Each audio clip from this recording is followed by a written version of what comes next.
नमस्कार, मैं हूं रोमा हैदर और आप देख रहे हैं भारत एक्सप्रेस डिजिटल। कौन है चिराग पासवान? जानिए उनका एक्टिंग से लेकर राजनीति तक का सफर। यह अभिनेता किसी को नहीं, लेकिन ये नेता सभी को चाहिए। जी हाँ, हम बात कर रहे हैं चिराग पासवान की। देश भर में हुए लोकसभा चुनाव के नतीजे आ चुके हैं। वहीं जीत की इस लिस्ट में कुछ फिल्मी सितारों के नाम भी टॉप पर रहे, जिसमें चिराग पासवान का नाम भी शामिल है।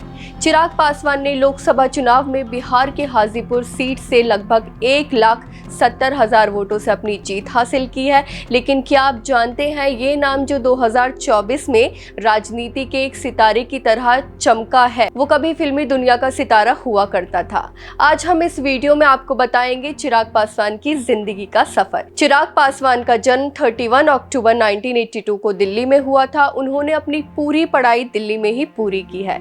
चिराग के पिता को राजनीति का मौसम वैज्ञानिक कहा जाता था। इनके पिता रामविलास पासवान सियासत के कद्दावर नेता थे। पढ़ाई करते करते चिराग का मन फिल्मी दुनिया में लगने लगा। चिराग को चमकते हुए सितारे पसंद आने लगे। इंजीनियरिंग की डिग्री लेने के बाद चिराग ने फिल्मी दुनिया में कदम रखा, जहां उन्होंने अपनी पहली फिल्म मिले ना मिले हमसे बॉलीवुड में डेब्यू किया, जिसमें कंगना रनौत से लेकर नीरू बाजवा तक की एक्ट्रेस भी शामिल थी। फिर भी फिल्म को सफलता नहीं मिली, जिसके बाद उन्होंने अपने पिता के साथ राजनीति में किस्मत आजमाई।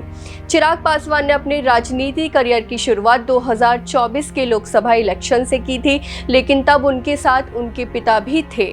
इसके बाद 2019 में वो फिर से लोकसभा इलेक्शन में उतरे। वहां भी उन्होंने जबरदस्त जीत हासिल की। लेकिन साल 2020 में उनके पिता रामविलास पासवान की डेथ होने के बाद वो अकेले पड़ गए। अकेले होने के बाद भी उन्होंने अपना पॉलिटिकल करियर को बिल्कुल पीछे नहीं छोड़ा। इसके बाद चिराग पासवान को उन्हीं की पार्टी लोक जनशक्ति पार्टी से बाहर कर दिया गया।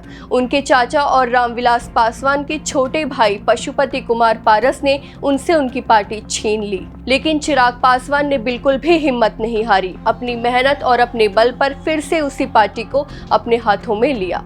उसके बाद हाल ही में हुए लोकसभा चुनावों में चिराग पासवान की पार्टी ने 5 सीटों पर चुनाव लड़ा। 5 सीटों पर लड़ने वाले चिराग पासवान की बातें तब होने लगी जब उनकी पार्टी ने 5 में से 5 सीटों पर जीत हासिल की। इसके साथ ही चुनाव प्रचार के दौरान भी उन्होंने कई दिल जीते। लोगों ने कहा कि भाई, बिहार का अगला सीएम तो चिराग पासवान ही होना चाहिए। सोशल मीडिया पर उनके प्रति लड़कियों की दीवानगी को देखते हुए लोग चिराग को नेशनल क्रश मानने लगे। आपको बता दें कि चिराग पासवान का पीएम मोदी के लिए भी खासा प्यार देखने को मिलता है।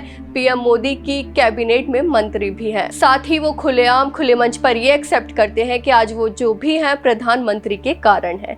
पीएम अक्सर चिराग पासवान की तारीफ करते नजर आते हैं। लोग चिराग पासवान को मोदी के हनुमान के तौर पर भी बुलाते हैं।